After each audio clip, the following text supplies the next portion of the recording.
A starving old beggar actually dares, right in front of the city's entire nobility, to draw the bow of the god of war that has been gathering dust for 20 years. Everyone thought he had a death wish.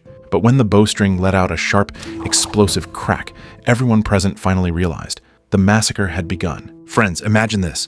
A man fights a bloody war for his country for 10 years, then drifts at sea for another full decade. The ocean waves wash him back to his homeland, but he finds everything completely unrecognizable. His beloved wife has been reduced to prey, and his own flesh and blood is in grave danger. The movie we're talking about today, The Return, is a tale of a cruel 20-year-long destiny and a bloody reckoning. The powerhouse clash between top-tier veteran actors Ralph Fiennes and Juliette Binoche truly brings that desperate struggle and raging fire of revenge to life, right down to the bone. The story unfolds on the ancient island of Ithaca in the BC era. Once the domain of a great king, it is now more like a rotting, empty shell devoured by parasites. The old king, Odysseus, set off for the battlefields of Troy 20 years ago and hasn't been heard from since. Meanwhile, his palace is now swarming with a pack of greedy, arrogant suitors. These men are like locusts, devouring the very last of the palace's food reserves. Odysseus' son, Telemachus, watches these thugs and angrily demands, "You've eaten everything. What will be left for next year?" But his words are met with ruthless mockery. "We won't be here next year. There will be a new king, and you can starve to death on your own."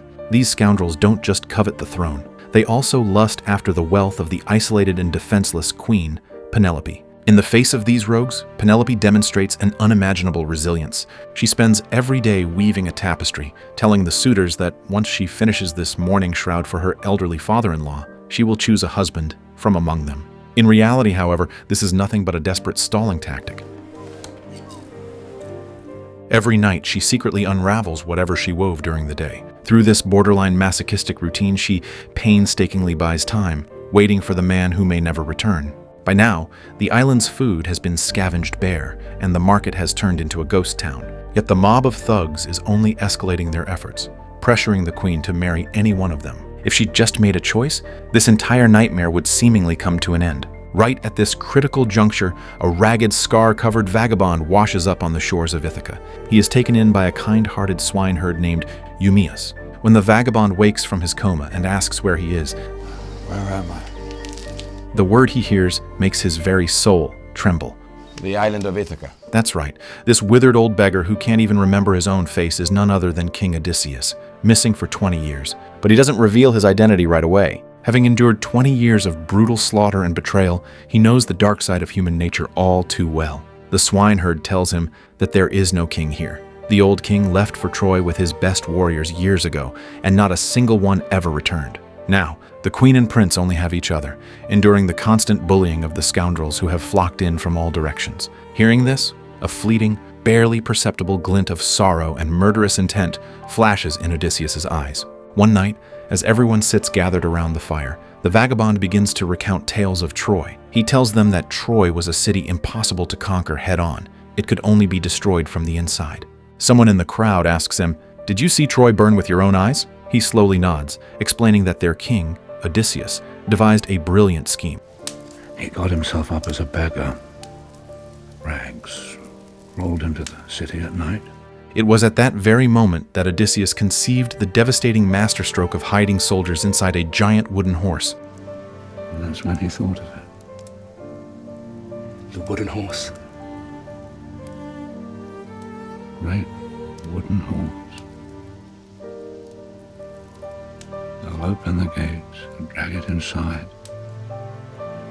And in the morning it'll bomb its soldiers and the city will be dead. The crowd listens, utterly captivated. But this isn't just a story, it's a terrifying metaphor. 20 years ago, he disguised himself as a beggar to destroy an enemy city. 20 years later, he disguises himself as a beggar to infiltrate his own homeland. Every word is like a drawn blade. The tension is reaching a breaking point. The defenseless Queen Penelope discovers that her son, Telemachus, has suddenly vanished. Without his father's protection, the boy has traveled alone to the mainland to search for news of his father. Penelope is in full panic mode. She knows exactly what those suitors are capable of. Without the protection of his mother's skirts, this pack of wolves won't hesitate for a second to kill the boy for the throne. At the same time, an even heavier blow strikes. Consumed by grief and despair, the elderly king ultimately fails to survive the long, harsh winter and passes away in loneliness. This means that Penelope's excuse of using the weaving of a shroud to buy time has completely failed. With her father-in-law's body lying right there, she has to hold his funeral all by herself. The suitors' demands become increasingly blatant. The most arrogant and domineering ringleader of the group, Antinous, marches right up to her and issues a cold-blooded ultimatum. Once the tapestry is finished, there will be no more waiting. She must make her choice immediately. Stricken with grief, Penelope returns to the palace, with the disguised beggar Odysseus following close behind. At the foot of the palace steps lies a skin and bones old dog. This is Odysseus's old hunting dog, Argos. It waited patiently for a full 20 years, solely for its master. Yet, at the very moment it finally recognized him, it had grown so weak that it lacked even the strength to let out a single bark. This scene is absolutely heartbreaking. The cruelty of time and the depth of loyalty are on full, vivid display. Upon entering the palace, Odysseus witnesses the suitor's sheer extravagance and depravity firsthand. Antinous not only humiliates him with food, but also forces the crippled old veteran to duel another vagabond for their own twisted amusement. Get up! Knocked to the ground amidst the mocking laughter of the crowd, he struggles to his feet. He doesn't explode in rage. Instead, he remains deeply dormant, biding his time. Late at night, the palace finally falls quiet. Penelope calls forth the old veteran who claimed to have been to Troy. She asks him to step closer, into the light, desperate to catch even the slightest rumor or scrap of news about her husband from his lips. Looking at his haggard, exhausted wife standing right in front of him, Odysseus clenches his jaw and forces himself to hold back. He tells the queen that he once fought alongside Odysseus, but that it was a long time ago. Bordering on a breakdown, the queen pours out the agonizing despair of the past 20 years.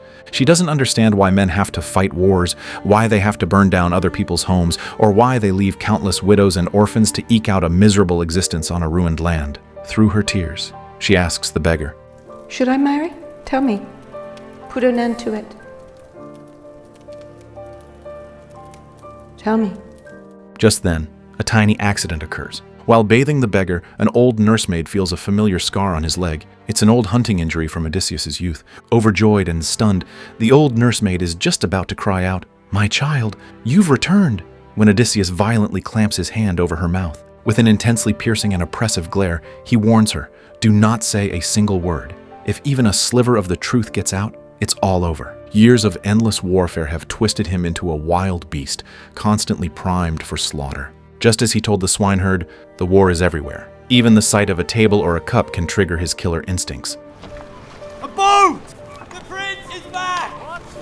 Soon after, Prince Telemachus returns alive. But what he brings his mother is only an even deeper despair. While out at sea, he heard rumors that his father is actually still alive, but that he has been living on an island with another woman for years. He urges his mother to abandon her delusions and simply find a new husband. Upon hearing this, the queen is absolutely shattered. The suitors, meanwhile, haven't been idle. The moment Antinous hears of the prince's return, he organizes a hunting party. He swears to hunt the boy down like an animal before he can become a real threat.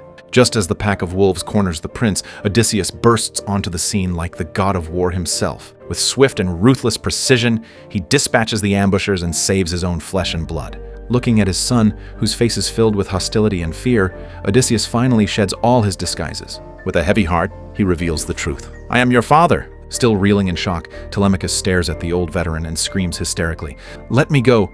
You're not my father!" The situation has reached the point of no return. Back at the palace, the suitor's patience has completely run out. Penelope knows she can't stall any longer.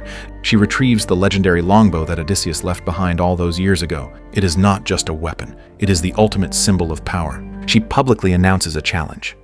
"The one amongst you who can string the bow and shoot the arrow through the axes, that man will be my husband and king of Ithaca." This pack of arrogant playboys treats the whole challenge like a complete joke. However, the moment they actually get their hands on the bow, their arrogance turns into a total embarrassment.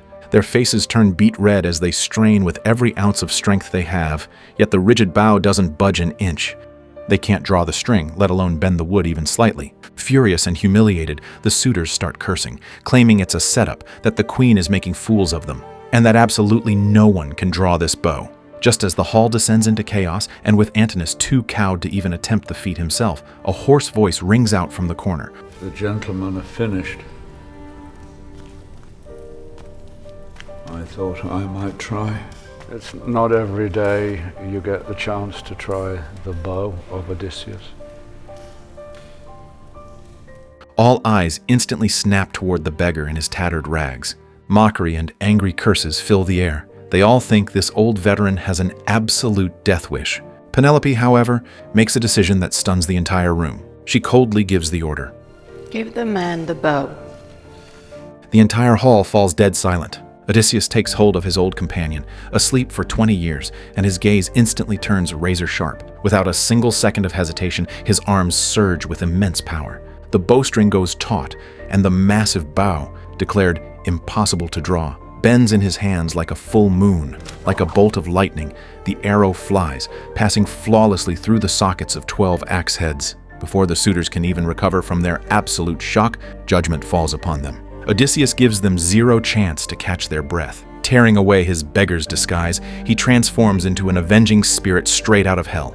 Arrows rain down in a torrential storm.